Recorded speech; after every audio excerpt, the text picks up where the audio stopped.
खोबऱ्यापासून बनवलेले करंज्या।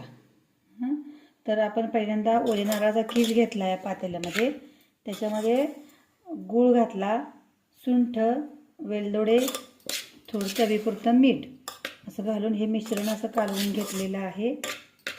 आणि नंतर थोडं याला गरम करायचं गॅसवर।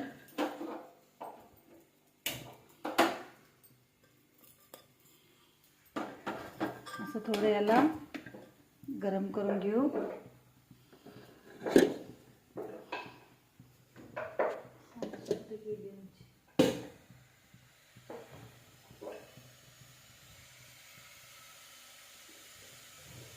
थोडंसं गरम झाले की मग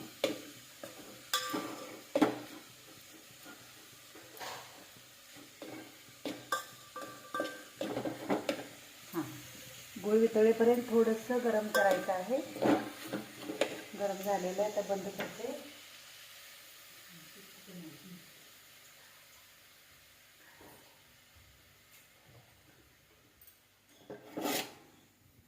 आता आपण याचे करंज्या बनवणार आहोत। थोडीशी गव्हाची आपण अशी कणिक मळून घेतलेली आहे। आता हे छोटे छोटे असे गव्हाचे पिठाचे गोळे करायचे।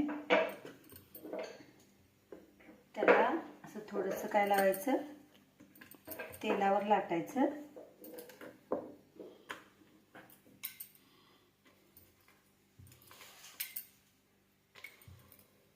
ह्या अशा पान लाटून घ्यायचं। त्याच्यामध्ये हे आपण भाजलेले खोबरे भरायचे।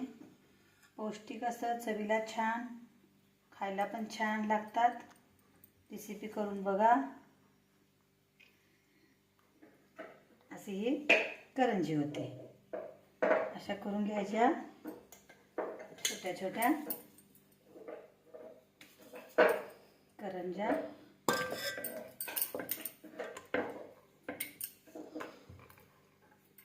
याला आपल्या ग्रामीण भाषेमध्ये आम्ही याला उकडीचे कानुले असे म्हणतो आणि हे आवर्जून नागपंचमीला खेडेगावात केले जातात।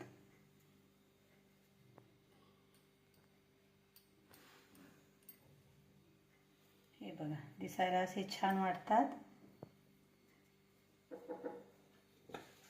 आणि झटपट। ओले नारळ असते आपल्या घरामध्ये असतातच।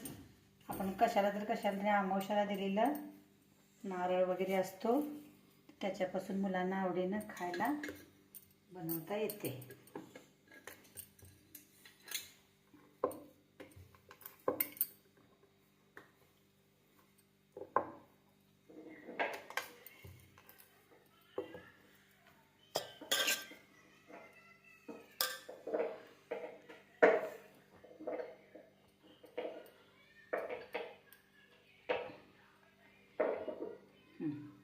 हे बघा कसे झाले छान छान मोदक।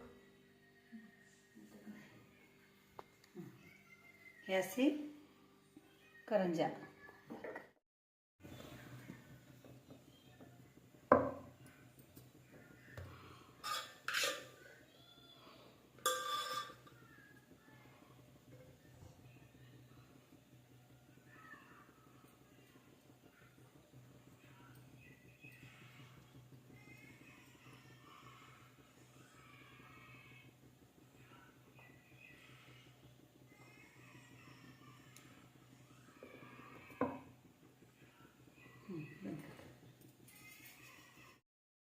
तिला काही म्हणायचं नाही, गाणं लावायचं। 10 मिनिटं झालेले आहेत। तर ह्या करंज्या उकडून घेतलेल्या आहेत पाण्यामध्ये आणि आपण त्या करंज्या आता बघणार आहोत। बघा, सुंदर अशा ह्या करंज्या झालेल्या आहेत। गरम गरम, खायलाही छान।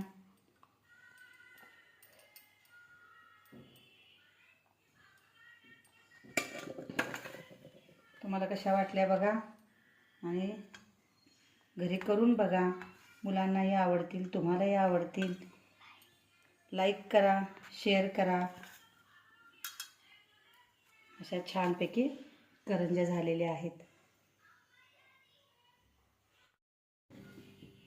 करंज्या करून घेतलेल्या आहेत आणि त्या अशा आपण आता उकडत पातेल्यात पाणी घालून ठेवायचं आणि ह्याच्यामध्ये झाकण ठेवायचं.